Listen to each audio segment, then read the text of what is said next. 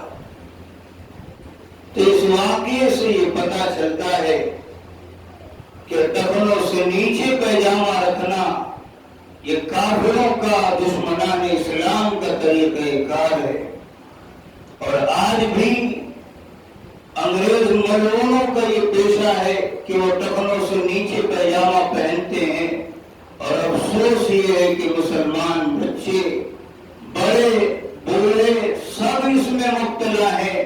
ان کی غیرت ایمانی دل سے رخصت ہو گئی، انتہائی بے غیرتی کے ساتھ اپنے اسلام کے لباس کو چھوڑ کر ان کے لباس کو اختیار کیے ہوئے ہیں۔ تو میرے محترم بزرگوں، ہمیں چاہیے کہ اپنی سلوار ٹخنے سے اوپر رکھیں اور ہمیشہ ہمیش کے لیے رکھیں۔ تو چوتھا تو وہ شخص ہوا جس کی سلوار ٹخنوں سے نیچے ہوگی، اللہ تعالیٰ ایسی بخشش کی رات بھی اسے معاف نہیں کریں گے۔ پانچواں، والدین کی نافرمانی کرنے والا۔ والدین کی نافرمانی شریعت کی نگاہ میں انتہائی عظیم جرم ہے۔ نبی علیہ السلام نے فرمایا کہ یہ گناہ کبیرہ ہے، اس لیے اپنے آپ کو اس سے بچائیں۔ چھٹا شخص، شراب پینے والا، شراب کا عادی۔ اللہ کے نبی نے فرمایا